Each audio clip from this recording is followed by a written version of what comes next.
Hello, everyone. Welcome to the April 23rd edition of the Free Thought Forum. Thank you for tuning in. My name is Brian Fields. I'm the president of Pennsylvania Nonbelievers, and I'm your host for today. With me, I have Marisa Christian, who is a student at Messiah College and my co-host for today. Say hi. Hi, everybody. Marisa contacted me a few weeks ago when we were looking for a co-host and offered to come by. Marisa, as I said, is a student at Messiah College, and we'll get into that a little bit later on. But we're going to start off with some news for today, and if you just give me a moment. The first thing, obviously it's been in the news for the last week or so is the tragedy in Boston, and our hearts go out to the people that have been harmed by this tragedy, and we're very sorry to hear about everything that's been happening. I wanted to bring up as a bit of news, American Atheists, who we are a local partner of, put out a press release denouncing religion as one of the core reasons for the terror that happened in Boston. It has come out recently that the suspect we have, let me see, his I don't know that I can pronounce it, Dzhokhar Tsarnaev.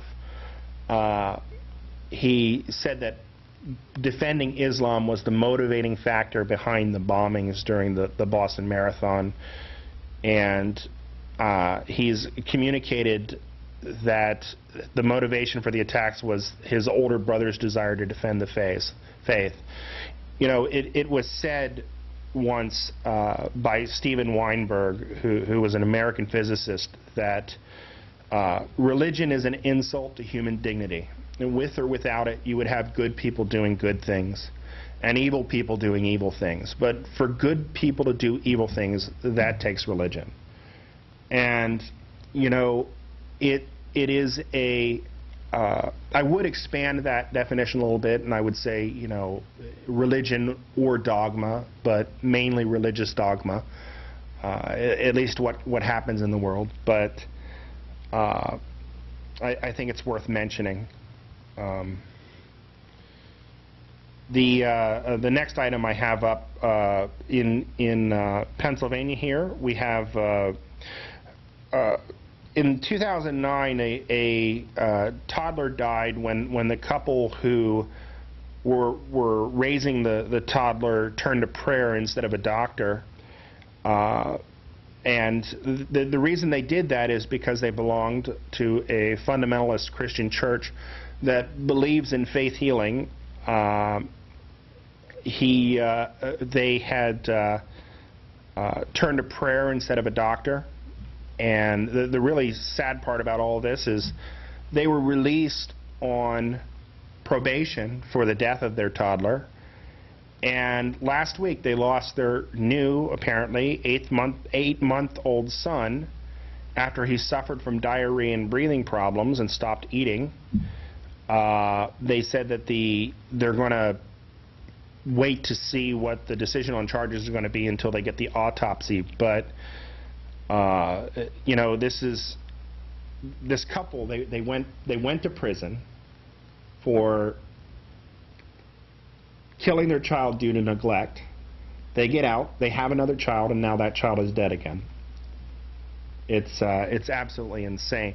By the way, we are a live call-in show. The phone number is at the top of your screen right now. It's 717-846-5067. And if you agree or disagree with us or would like to call in and comment, please feel free to do so. We'd love to hear from you. I think this is very interesting because the main reason they cite for this is religion. And so I'm sure there were some other dysfunctional things going on with their family. Most Christians would say, or even just society in general, obviously condemns their actions. So I do think it's interesting that the article focuses on the religion. So like he said, go ahead and feel free to call in. We'd love to hear your opinions on everything. Go ahead. Yeah, we have the thing about this is there's a specific branch of the Christian faith that eschews science. And well, okay, there's several branches of the Christian faith that eschew science, but this particular one eschews medicine. And the idea is that God will heal you when you get sick, that there's no need for modern medicine, that God will take care of you. And it's that particular dogma that's part of the Christian faith that I would say contributed to this child's death. I do want to agree with Brian. I think people get caught up a lot of times in, like he was saying, their dogma. Jehovah's Witnesses won't take blood transfusions. Right. Just that sort of thing. And so I think people need to be reasonable. There is a reasonable society standard that society does kind of dictate to us. So. Yeah, if it wasn't, I don't know if I mentioned it, but Marisa actually has recently converted to Christianity. Correct. And she up until recently referred to herself as an atheist. Correct. I read The God Delusion by Richard Dawkins when I was almost 17, and really believed a lot of the things that were on there. I had grown up a Christian all my life, well, I haven't been a Christian all my life, but I was raised in a Christian family, went to church every week, and through my teen years came to reject those things for a lot of the reasons of the problem with pain, which kind of segues us into our next issue, which would be the Boston bombings. Yeah, there was an interesting situation. I don't know about if you're aware about this one, Marisa, but last week there was an interfaith service in Boston about the victims of the massacre, and a very famous humanist chaplain named Greg Epstein had petitioned to take part in this service, and they actually rejected his participation. Now, to put into perspective, the nuns, that is, people who don't claim a religion, or in the United States, are about 20% of the population. 20%, 1 in 5 people would qualify as a nun. That's more than any Christian denomination. That's more than almost every world religion, except I think Catholics specifically, but or if you take Christians as a whole. Okay. So when I say that they were denied, realize that this is this does shut out 1 in 5 people. Consider all of the people that were injured or killed in the bombings, and President Obama did attend.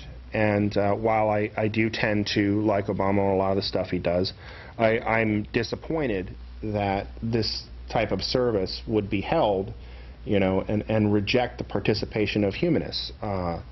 We have quite a few people out there who are humanists, who do have that idea that humanity is has intrinsic moral value, that there is that atheists, many atheists do consider themselves humanists, but not every atheist is a humanist, not every humanist is an atheist, but there's a very strong correlation, and it really kind of is a slap in the face for our community to be rejected like that, especially since many of the people there I can guarantee you many of them are the nuns, and What is the qualifications for being a nun? A nun, anybody who doesn't live their life like a God exists. The people who when they do the census and they say religion, when you got Christian, Jewish, etc., none. Anybody who checks that box is a nun. And that would be atheists, agnostics, people who just don't go to church because they don't, care about religion, who don't, anybody in that category, and that's 1 in 5 people. And I believe that regardless of religion, there are good things, and so I try and stay open-minded. Whoever was organizing the original service probably had an agenda or intent that they, wanted to stick with. So maybe there wasn't openings, or I'm not sure for all the entire reasons of it, but. Well, one of the things that we run into commonly is it was organized by an interfaith, what they call an interfaith alliance. Those are organizations, generally of faith-based organizations, that try to work together for community causes and things like that. The problem is that there is this idea within a lot of the interfaith alliances that, you can only be part of an interfaith alliance if you have faith. So that's not universal. There have been a few interfaith alliances that have started working with atheists. The atheist community and the humanist community has more and more been trying to advertise the good works that they do. I mean, a lot of volunteer work, charity work, things like that. They do it all along, and a lot of them don't talk about it. They just do it because that's the right thing to do. And that's essentially what interfaith alliances do too. And it's good to work together with other human beings to do things like that. I mean, that's a good thing to do. It's good for humanity. It's good for being neighbors. So let me ask a question. Are you having any Christian speakers at the 2013 Atheist Humanist Conference? We are probably not, but I mean, okay. I don't usually invite atheist speakers at Christian conferences. But I wouldn't argue. Right. I wouldn't argue when you're talking about an interfaith service. You're not talking about something that is designed to appeal to just Christians. You're talking about something that's designed to appeal to human beings who are dealing with a tragedy. So there's a time and place that's appropriate for these kind of things. If you're going to say, we're going to represent the community and we're going to help the community heal, and we're going to do it using the way we believe to talk with each other and so on and so forth. It's not true that humanists don't believe anything. Now, they don't have faith, but that's not the same thing. To the problem of pain, and I know there have been children who died in the explosions. There were people who had limbs blown off. What is an atheist's response to the problem of a tragedy that seems so unfounded, so random? It's an unfortunate and horrific loss of life, and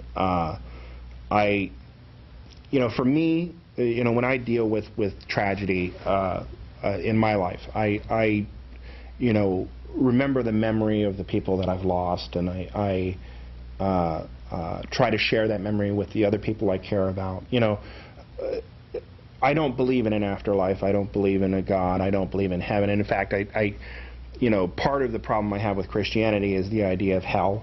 When I was growing up, I was taught that hell was real. It exists. That it's a place of eternal torment that people who don't believe in God go to. And that's, for a child to learn that's a horrific thing. It's a fearful thing. It grabs a hold of your persona and it doesn't let go, or at least not without a lot of effort. But the problem I had with that was when my dad died when I was 4 years old. I've had other relatives pass away as well, and can you imagine what it is like for a child to be told that a hell exists and then to not be sure whether either you were saved or the people you love and care about are saved? Am I going to spend eternity with the people I care about, or are the people I care about are they going to be in hell and they're going to be tortured? Am I going to be in heaven, or vice versa?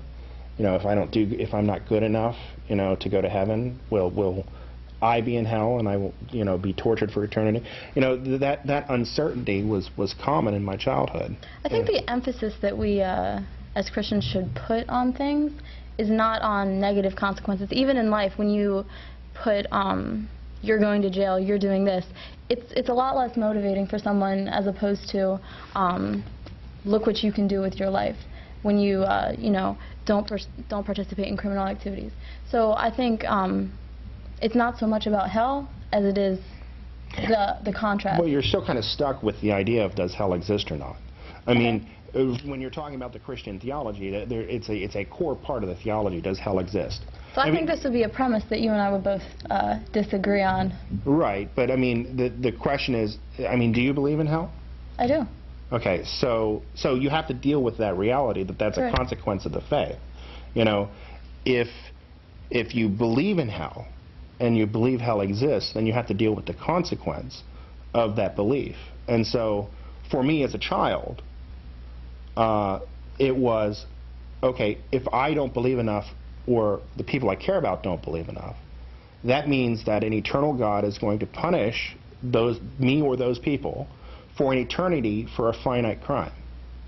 That is, I did something bad, or the people I care about did something bad, and God is going to punish them forever with no chance of redemption. Because once you go to hell, you go to hell. That's it. You know, game over. So you're in hell. You have no chance to make up for hell, and you're tortured for eternity.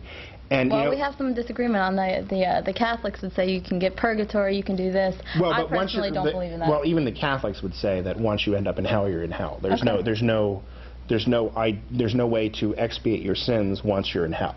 The idea of purgatory was invented when the good Catholics asked the question, what happens to people who were almost good enough? Or what happens to unbaptized babies or people who never heard about God? And the people who cared at that time about other human beings and were worried about, you know, the fact that there's a large percentage of the population of the world that has never heard about God and worried about the consequence of the idea that hell exists in that context, said, oh, well, I guess there must be some way that God takes care of that. And, you know, that thought leads to purgatory or limbo, you know. But still you have the concern that why would an all-good, all-knowing, all-powerful God find the need to torture a soul for eternity, for something that they did in their lives, you know, like not believe in him? I think that kind of takes us to the problem. Would you consider yourself a libertarian, a determinist?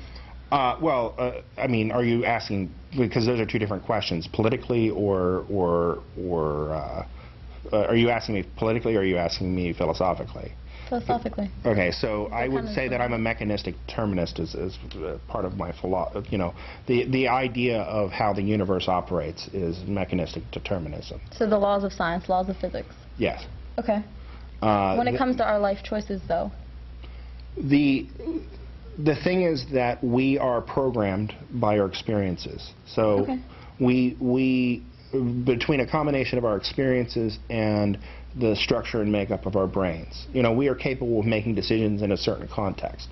That is, have we learned enough to allow our ethical structure to adjust to embrace new information and make a choice to go a way that we wouldn't have otherwise gone? But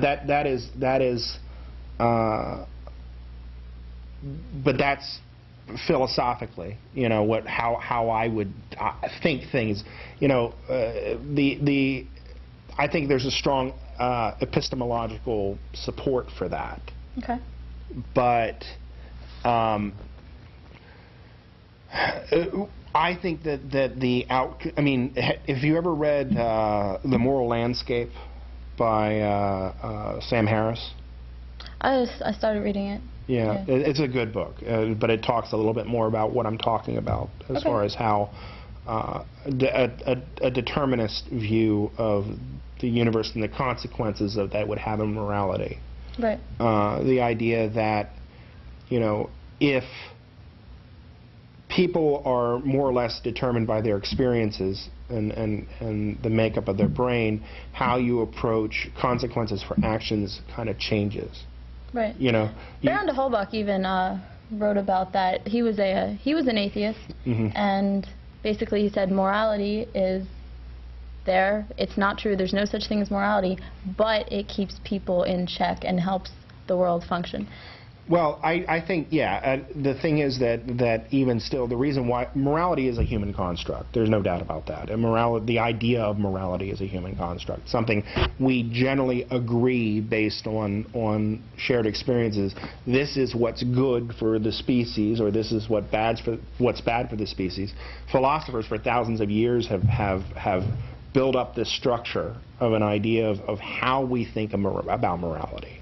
Would you agree that our morality is progressive over the years, especially in the U.S.? Well, I think I think you would have a tough time arguing against that. Right. I mean, take slavery, for example. You know, slavery was permitted in the Bible and even encouraged in some circumstances. The way that slaves were treated was outlined in the Bible of how it was okay to treat slaves. In the early 1800s, the Bible itself was used as a justification for slavery.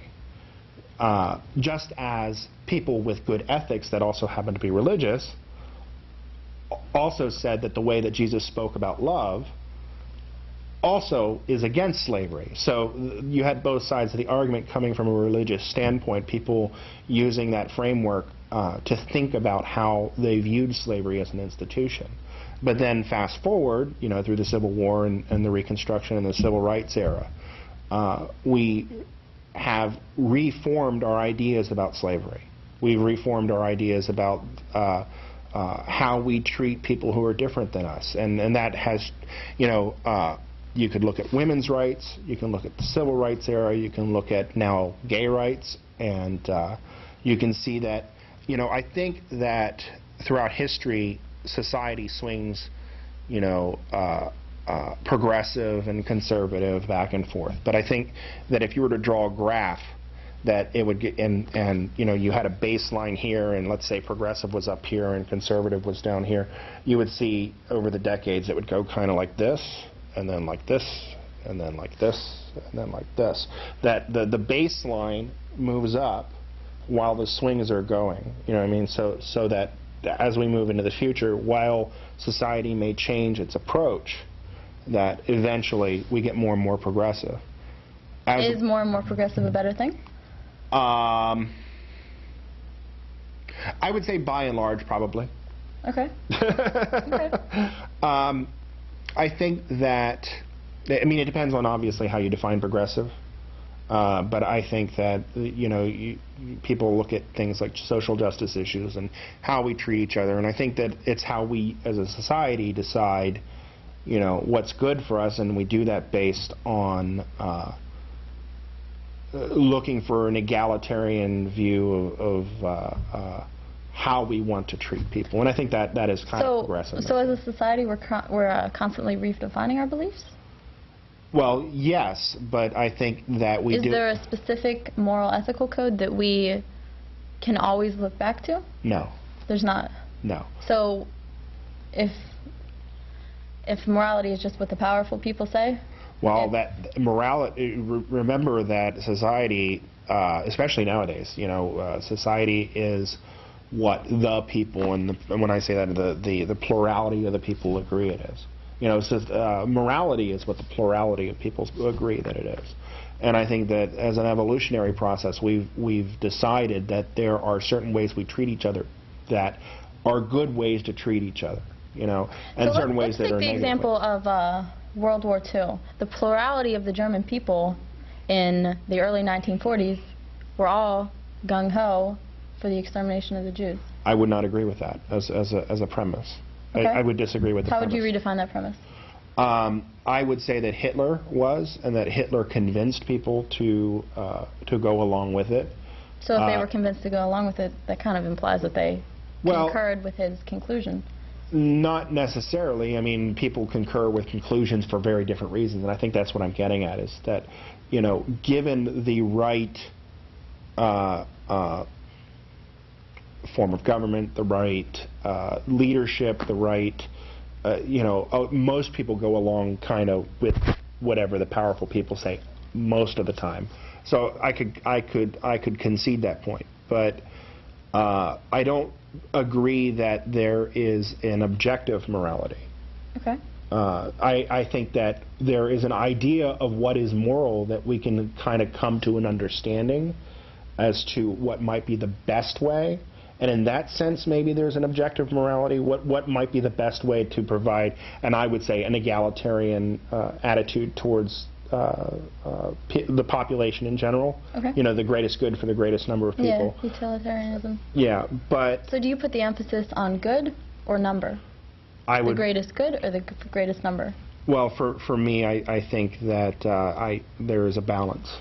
Okay. That there isn't a big red marker line that you can draw on it, that we all approach it differently, that it'd be hard to draw a line and stick to it dogmatically with other people and have it succeed. I mean, if you're gonna have the greatest good for the greatest number of people, you know, you kind of have to be able to be flexible about what that means in order to... I think with being flexible, whoever's in charge is going to change for it. Because I know if I'm in charge, or I know if you're in charge, somehow we're going to include ourselves in the greatest good. Well, there's a difference between what is ideal and what is real. Okay. You know, so if I say God doesn't exist, it's not because I say it because I want God to not exist. It's because I believe that is how the universe works. You know, we can take a look at how the universe works and make our own decisions about how we want it to work in society and how we structure society and how we structure how we work together. But that has nothing to do with the reality of whether God exists or not. You know, I can say God doesn't exist, but I really want to be nice to other people. Right. So let's figure out how to be nice to other people. Right, and I would concede that point. Yeah. So it doesn't matter in the end how you arrive at how we treat other people if we all agree on what that is. You know, if we all agree on what's good. The problem I see is a lot of what I see in society that is negative comes out of a dogmatic attachment to religious ideals. And that is of great concern to me. It's great concern to the people I work with. And you know, the way women get treated, the way gay people get treated, the way you know, the gay marriage debate. I read something about a trans girl. I don't think I have it up on my computer.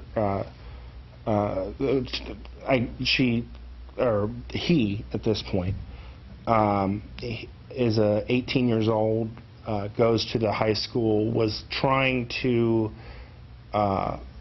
be on the ballot for prom king, and without telling her, the principal of the school changed the name to this man's birth name and moved him to the prom queen category, just because he didn't feel right putting them in the prom king category because of his, you know, his attachment to, you know, how he feels that God should have made people, you know what I mean, or how God has made people. And I question in religion, I question the idea of a all-knowing, all-good, all-powerful God with the reality of the world around us. With the problem of evil. The problem of evil, the problem of not just evil, but you know, if you look at, if you say God is a perfect God, then you would look at the creation of that God to say, how perfect is the creation? You know, and you look at, if you want to look from a functional standpoint, are human beings an ideal? You know, do we have the structures in our nature to say, if a perfect designer designed us, would it work? You know, is it a good design? So basically, is there a conceivable world possible where we have free will, and we also have, we always make the right choices? I don't believe that free will as people understand it exists. How would you define free will? That we are capable of making a choice amongst an array of choices available to our psyche and from our experiences, but that, I mean, if you get down to a, let me back up. If you want to talk from a physical standpoint, you know, if you talk about a quark and then you say, well, then you go up to say an electron or or a photon or an atom. Atoms behave in a very specific way. They behave according to laws, and they can only do what they do. They obey the laws of the universe. Now, there are questions as far as how quantum physics gets involved, but if you look at the way the brain is structured, the brain works in a very specific way. And it works as a machine, just like any other machine, but it's a very complicated machine.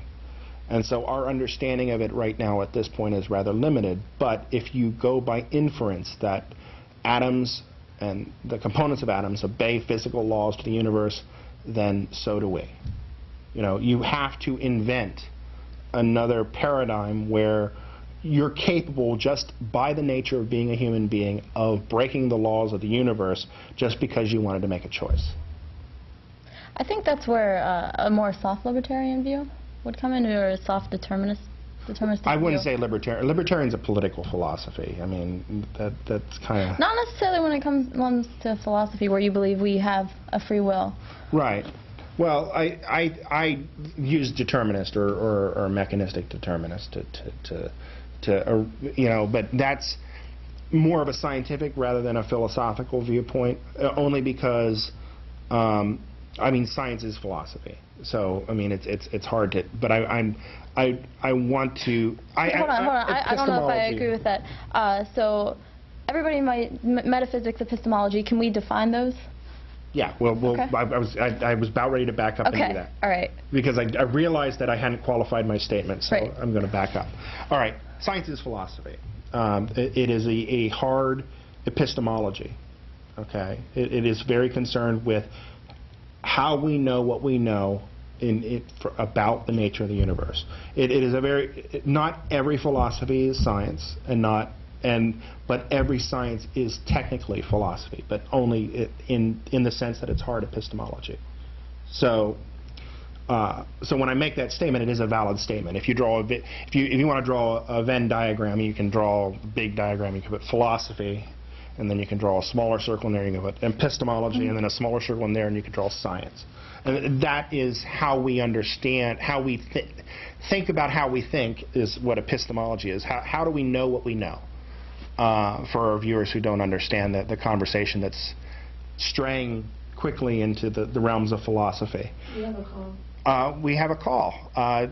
Hello, caller? Hello? Hello? Hello? Hi. Can I get your name? Yeah, Jim. Hi, Jim. Thanks for calling in.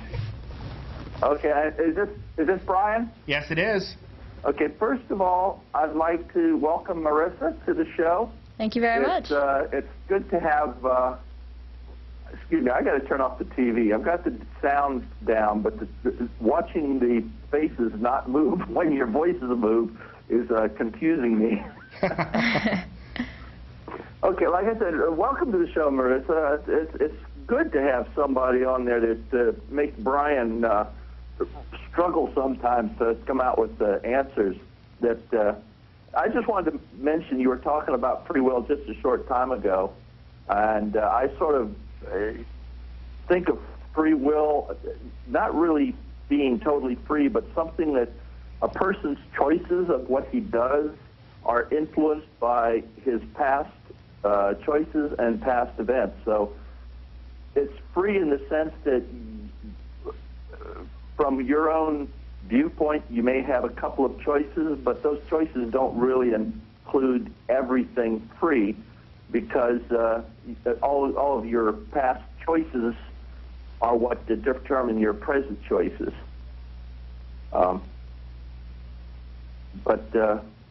And whether or not that's deterministic or what, I don't really know.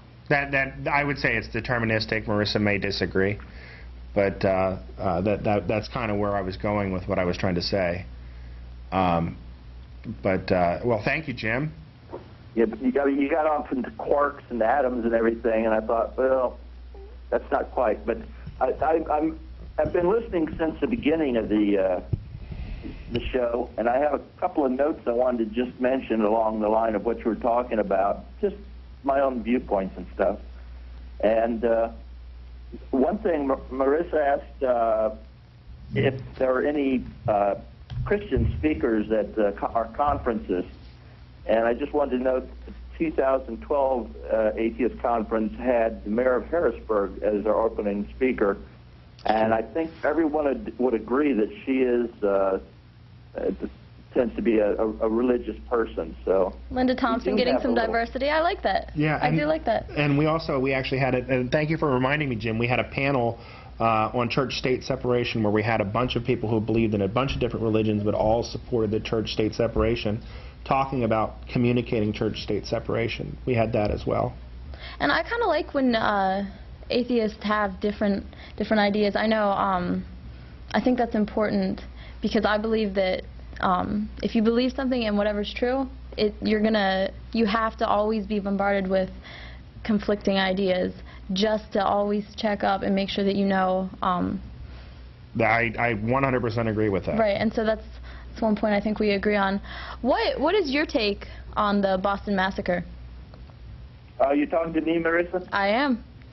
I think that was by two, I don't know if misled or radicalized individuals. I don't think it damns Islam at all. I think mostly Islam, except for the radical portions, are as, want to get along with people. I mean, the Christian groups like KKK or the clinic bombers and everything, those are both avowed Christian groups. But yet, very few people in mainstream Christianity would ever support those two because they're just radical groups, just as Islam has radical groups. And I'm sure other religions all have radical groups too. But there may be things about Islam that we don't agree with, but mostly it's not go around and blow up everybody. So the bombings, I think, were unfortunate. I don't know, but I think the younger brother was sort of pulled into it by his older, more radicalized brother. I think it's unfortunate. I'm glad that the U.S. is not overreacting to it like they have to some other events that have been declared as terroristic. I was very pleased to see that Obama said that they weren't going to try treating him as an enemy combatant. That was good. Yeah, it was. Even though they're being charged with, weapons of mass destruction. Right. The weapons of mass destruction is, according to the FBI, not the military version of the definition, so that's good. And I might also add that I have heard that there have been imams in Islamic groups that have condemned that bombing. So this is not just something that they just sort of ignore. They have come out and condemned. Some have come out and condemned it. That's good. I hadn't heard that. I think we're hearing kind of a good point here. There's radicals on every aspect of the board. You don't see many atheist bombers, though. Well, what religion did Hitler have a religion? Hitler was Catholic. Was he? Yes. That's not what I've read. No, he is Catholic. Or he was Catholic. You'll also read that Darwin became a religious person on his death, which is absolutely not true. Yes. That's a common thing you'll hear, is that Darwin converted on his deathbed, but he did not. But Stalin was an atheist. He was a dogmatic atheist in that, well, I don't think he was dogmatic in himself. I think what happened was he was using a dogmatic statism to convince people to do bad things. And there are people, remember I mentioned dogma earlier as kind of a bad thing. Same with Pol Pot and Mao Zedong, right. Again, using dogmatic statism. But the thing is, what you see with a lot of religious people is, first, by and large, most religious people go about their lives and do whatever. I concede that. But what you see is that, Stalin wasn't out killing people because he was an atheist in the name of atheism. He was doing it because he wanted to manipulate a country into doing what he wanted the country to do. Hitler had a dogmatic hatred of Jews. You know, that he had a belief that Aryans were the master race, and that was his dogmatic ideal, and therefore the decisions he made beyond that were based on that dogmatic ideal. These bombers had a dogmatic approach to Islam, the religion itself. And the religion is by its very nature dogmatic. And that's... Well, what else would you expect it to be? Well, you know, humanism is not dogmatic, for example, but is considered to be religion as well, even though it has no God and has no idea other than what is the approach of how we should treat each other, you know. But so you could... You would have a hard time finding one of the core problems with especially the Judeo-Christian religions, Judaism, Christianity, and Muslim or Islam, is that each also one of Baha'i. Okay, yes, is that each one of them has as part of the religion, not as part of the individual people who believe in the religion, but in their core texts they have admonishments against believing in the other religions, and in fact encourage not treating people of other religions as they would treat themselves. With Christianity, I would disagree with that statement.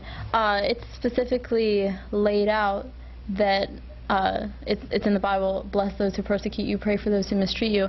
And so as people who have free will and have the choice to make wrong decisions, I believe it's people who have made things right. We can't simultaneously have a world where the mere definition of people gives us, like you said, an array of choices that we can make, and we're not always going to make the right one. Sure. So, oh no, I agree with that.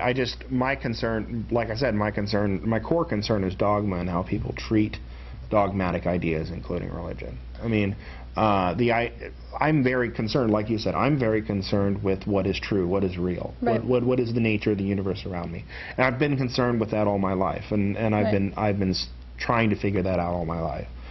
And for me to take a look at Christianity and the history of Christianity, one can't ignore the influence of Rome and the outcome of the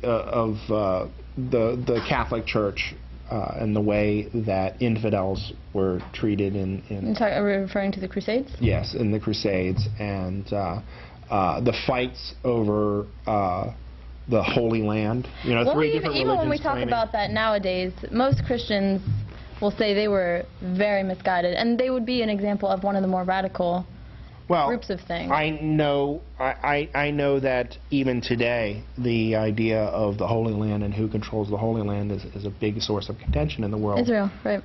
So, you know, I mean, it's all based on who's claiming the land that their forefathers supposedly owned. You know, not a single person alive today was alive for the claim on that land, you know, the actual original claim on that land. So everybody has as much of the same stake as everybody else from an ethical standpoint. And the only question is, why is it important? It's important because they believe in a particular religious dogma that tells them that it's important for them to control that area because their holy sites are there. You know, and that's a dogmatic attachment to a particular religious belief that causes pain and violence in the world. You could go back to, and of course you can talk about, you know, the different, not only the Crusades, but the Inquisition and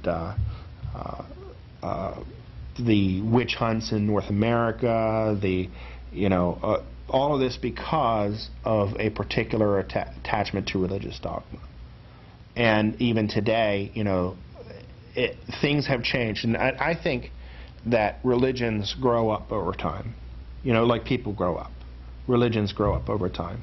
Judaism has had the longest period of time to grow up. So I think maybe we could also apply the same argument that you did with Stalin, where it wasn't his atheism that necessarily motivated him.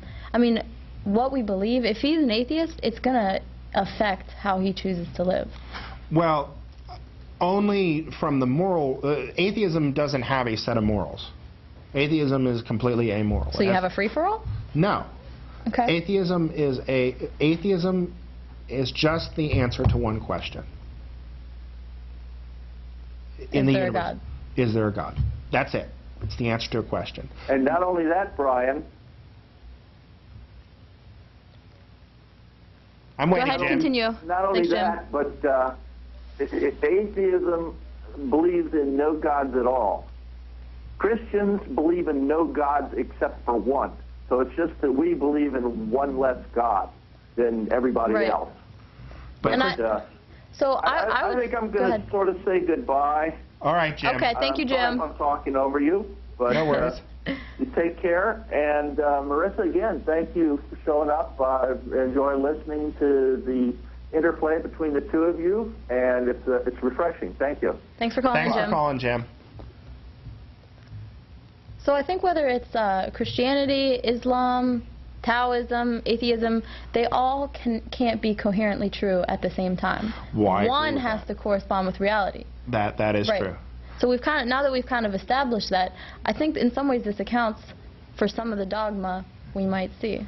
Well, here's the thing, and this is something that comes Because up a lot. just by being on the show, both of us are proselytizing. Oh, certainly. We both strongly believe. Oh, absolutely. I don't disagree with that at Right. all. But here's the thing. When you take a look to see, well, what religion is true, one of the most interesting things that pops up all over the world is that the religion that people tend to believe in is the religion they grew up with.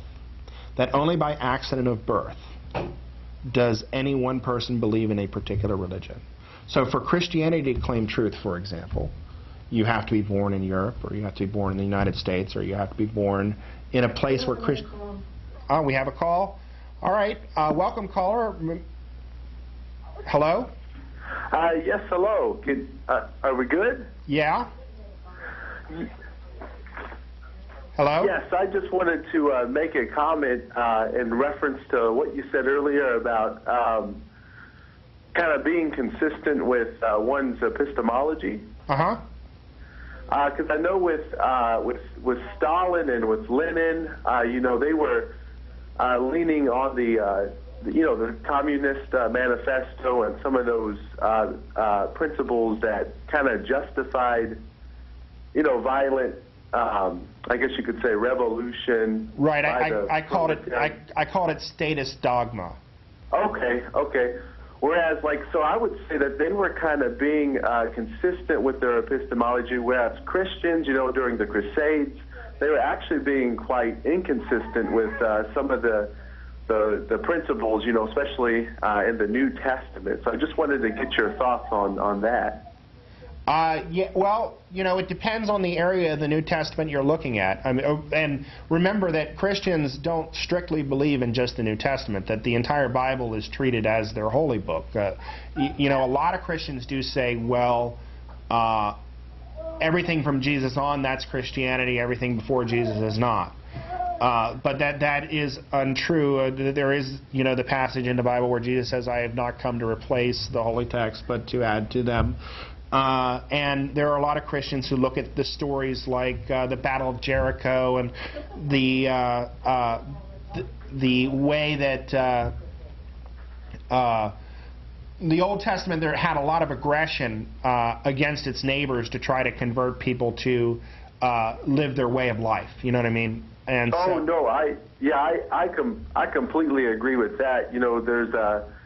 There's a whole debate over the just war theory, and but I would say the New Testament, what it does is it does divide the church and the state, whereas in the Old Testament theocracy, the church and the state were one, and so sometimes, because the combination of the two were there, they would deal with religious issues as well as national issues. But now, the difference in the New Testament, the reason why in this dispensation we wouldn't reference those texts, as a justification of war, or is because in the New Testament there was a dichotomy that was made between what the church would do and what the state would do. And it seems like Jesus even kind of supports that dichotomy when he says, you know, give to Caesar's what Right, is render unto Caesar's, Caesar what is Caesar's. And Paul, Romans 13, submit to the government. And so there's a function for the church, and there's a function for the state as well. And so my whole point was with epistemology, it seems like Christians would be acting inconsistent with their source of truth if they did do something that was violent, etc. But with Lenin and with those guys, they would be acting consistently, and not all atheists are like that. They don't all buy into Lenin's perspective on well, pure most, communism. I would say most don't, unless you're counting China. Yes, that's right. So, but I just want to make the point that I think that Lenin, his theology was atheistic, and I think that he was actually acting consistently, whereas Christians would be acting inconsistently if they did something like that. It's terrifying when consistency can lead to such an issue, but that is the case with a lot of dogmas. That if you've got a hard and fast set of rules that don't allow questioning, then you run into that kind of situation. Can I ask you one more question? Sure. Like, I know that you guys had mentioned the terrible things that occurred in Boston, and you know, I'm a Christian, so I pray that God would comfort those families, etc. But I know, going back to kind of your free will determinism, and in Christianity, there's the fight between what they call libertarian freedom and compatibilism. But as a determinist, how would you respond to as far as what they did? Because it seems like you might have been implying that it was the result of social conditioning, etc. So when it comes to like guilt and how to respond to that, what would be your ideas there? I think, and you know, we only have a few minutes left, so I'm going to have to make this really quick. But okay, I'll just maybe give you the last word here, and appreciate you, man, and I'll just listen to you from here on out. Well, thank you for calling. Thank you. Appreciate it. So for me, I think that the ideal way to handle crime in general is that of education and rehabilitation. I think that it makes sense from a determinist point of view that, you know, the idea of how you respond to situations like this is not retribution. It's not revenge. It's addressing the fact that if these types of things are drawn by your experiences and the structure of your makeup, you want to, you know, an egalitarian view is you want to try to correct those experiences with better experiences that lead to a more happy and productive life. So the approach would be that of education, it would be that of rehabilitation, it would be that of, you know, you wouldn't have prisons, you would have, you know, honest mental homes that were actually dealing with people with emotional and mental issues. And that's what you have here at the core of the tragedy, is this person's experiences driving them to do horrible things. So our solution is education? Yes. That was. So you believe that given more education, was this academic education? Moral education, academic education, but I think in this case it would be moral education. The idea of where the, you know, addressing the flaws in the reasoning that led up to taking that act as some kind of ethical act. I mean, for them, what they did was completely moral, based in, I mean, the understanding of what we understand them to have been doing. They did a completely moral act, and even for them, a heroic act. Doesn't mean it's heroic, it doesn't mean that it's moral, but in that case, the response would be, you know, addressing the psychology and the moral education behind making that decision and finding ways to alter that. You know, that may or may not be possible with some people, and I keep hitting my mic, but that may or may not be possible with some people, and that would have to be addressed as part of society and how we address those people. But I think that the egalitarian view is... So, in a situation like Hitler, education would have solved that? No. We could have prevented the Holocaust by education? I think that Hitler was entrenched so far that I mean, education is what you do when you get a hold of somebody and you can actually address it. If you can't address it, you know, you may have to respond in situations with war or violence to accomplish the overall end of ending someone who is entrenched in a position you can't take them out of. You know what I mean? So maybe some people are so entrenched. I feel like we're putting everybody in a category of education solves everything, where education is now well, I think what education we look is going to solve most. I mean, you know, if you think about people acting on information, then the answer, if people are acting not well on the information that they have, is changing the information. And I would agree with you on that point. We just have to give them the right information. Yeah. That's the key. Well, we're going to have to wrap up today's show. We're coming close to the end, and I have a few announcements I'd like to make before we close. First of all, Pennsylvania Nonbelievers is the organization that sponsors this program, and we are coming out with our booth season, which means we're going to have a lot of public appearances. We'll be at the street fair in York on Mother's Day. So look for us there. We'll also, we have a conference coming up that we're helping to sponsor in Philadelphia. It's September 13th, 14th, and 15th. And it will, it's going to be a huge event. There's going to be a lot of great speakers. Check out the event online at atheistpa.org. And you can buy tickets for that event, and you can see our speaker list and all of that stuff. Our next show will be on Tuesday, May 14th at 6 p.m., and I believe that's up on your screen right now. Let's see here. What else do we have coming up? We have, we're working with, we're going to be bringing down Ellery Shemp in early June, and we'll have information about that on our website. We're going to be working with the ACLU to do that.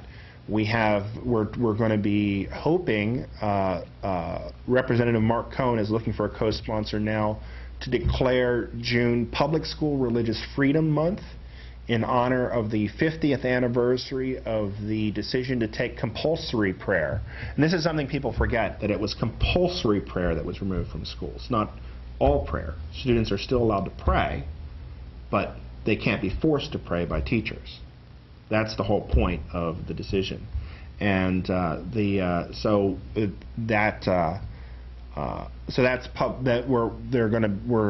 a resolution coming up for Public School Religious Freedom Month. We're hoping that it's a little more reasonable than Prayer Month or National Fast Day or National Prayer Day and things like that, which are rather ridiculous. But anyway, we have, like I said, we have a lot of events coming up. We're going to have them up on our website for booths we attend throughout the summer. In addition to York, we're looking to have appearances in Chambersburg and Annville. We'll be at Jubilee Day this year in Mechanicsburg, which is the largest one-day street fair on the East Coast. We'll be at Pumpkin Fest in Enola. We'll be so we'll be all over. So look for us. We'll be at Harrisburg Pride and hopefully Lancaster Pride as well. And like I said, as we make our decisions and get out there, we'll put announcements on our website, which is panonbelievers.org. We have about 30 seconds left of the program, so I'd like to thank Marisa for coming on the show today. Thank you, Brian. Thanks for having me. And catch us in the second Tuesday in May will be our next show. And oh, that clock climbs down ever so slowly when you get right to the end of the program. But seriously, I want to thank everybody for tuning in, and I hope to see you in 2 weeks. And everybody have a good night, and thank you once again.